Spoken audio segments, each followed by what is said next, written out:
The rules of accurate thinking are so clear and simple that I often wonder why so few people ever take time to learn the rules, since accurate thinking is the very foundation of all successful achievements. In this visit, I shall give you a working description of the rules of accurate thinking, which all successful people follow. First of all, accurate thinking is based on two simple fundamentals. They are called inductive reasoning and deductive reasoning.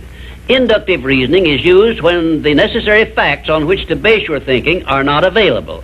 In this case, you act on hypotheses, or what you assume the facts to be. Deductive reasoning is used when you have the facts, or what appear to be the facts, on which to base your thinking.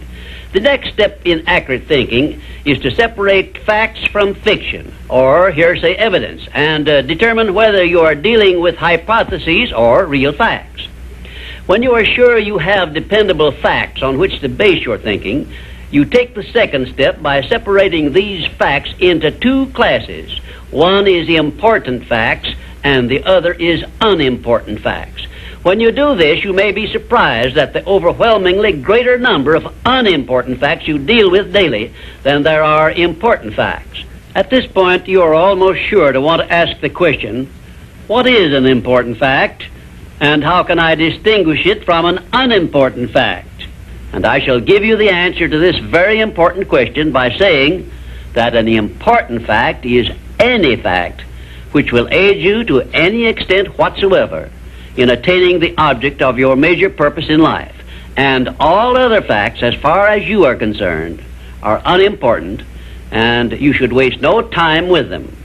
After this visit is over, you can employ the next hour to a great benefit to yourself if you will set down on paper a list of all the facts you dealt with yesterday, separating them into two classes, important and unimportant. As a matter of fact, you will make a profound discovery regarding accurate thinking if you follow the habit of daily taking inventory of all the facts that claimed your attention during the day, putting them down on paper in two separate columns, one labeled important facts and the other labeled unimportant facts. Now let us turn our attention to the subject of opinions and see to what extent loose, unsound opinions are mistaken for accurate thinking. To start with, let us recognize the truth that most opinions are without value because they are based on bias, prejudice, intolerance, guesswork, hearsay evidence, and out-and-out ignorance. These are harsh words I'm using, and they represent the source of most of the tragedies of life which people meet with unnecessarily.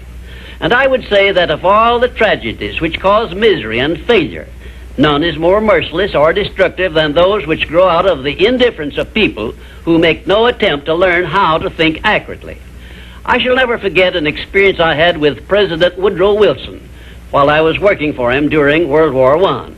I asked the President what effect he believed World War I would have on civilization, and his reply was brief, but it was a masterpiece which you should remember as long as you live.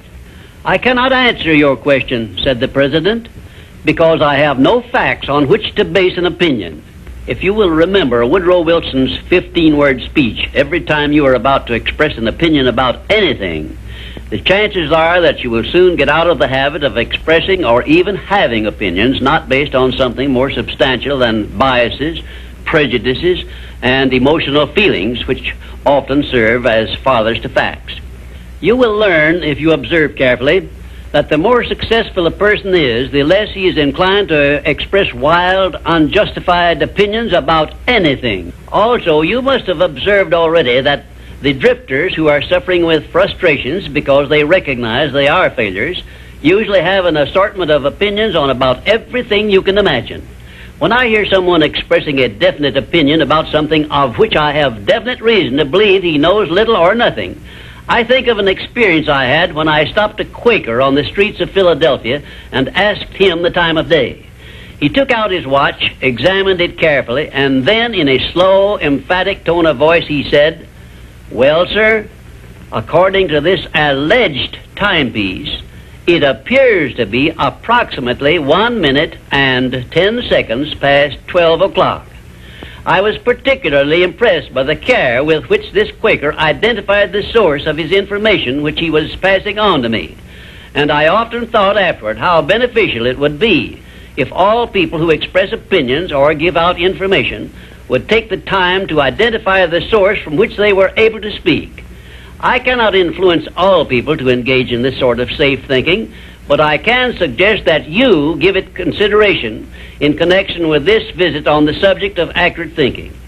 Now, I shall give you a simple rule which may help you avoid being misled by unsound opinions expressed by other people. When you hear someone make a statement which your reason cannot accept as being sound, or which you question or should, for safety's sake, question for any reason whatsoever, ask a simple forward question. How do you know? Then stand firm on that question and either force the speaker to identify the source from which he got the information he is endeavoring to pass on as facts, or reject the statement entirely as if it had not been made.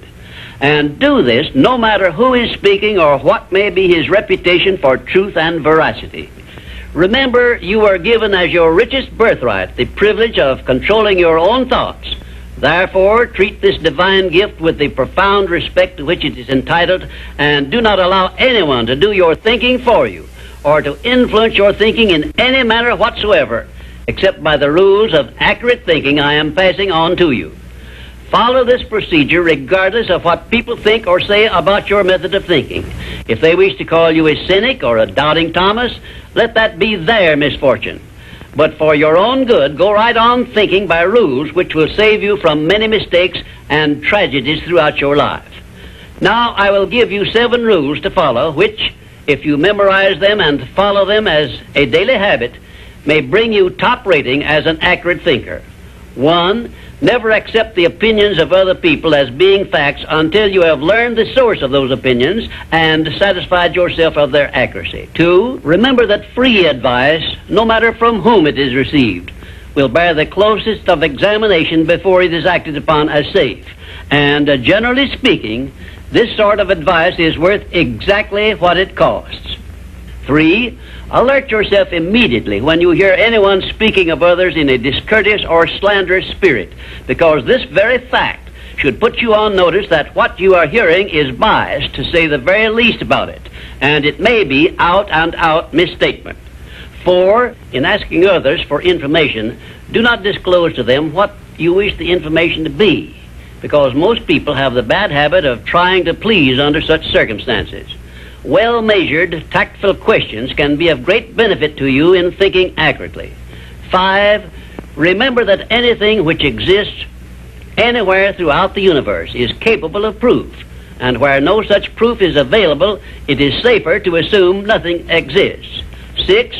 One of the great unexplainable miracles consists in the fact that both truth and falsehood, no matter by what means they may be expressed, carry with them a silent, invisible means of identifying themselves as such. Therefore, remember this truth and begin developing the necessary intuitive faculty to enable you to sense what is false and what is true. 7. Follow the habit of asking, how do you know, when anyone makes a statement you cannot identify as true. Follow this habit faithfully, and you will see many persons squirm and turn red in the face when you insist upon a direct reply.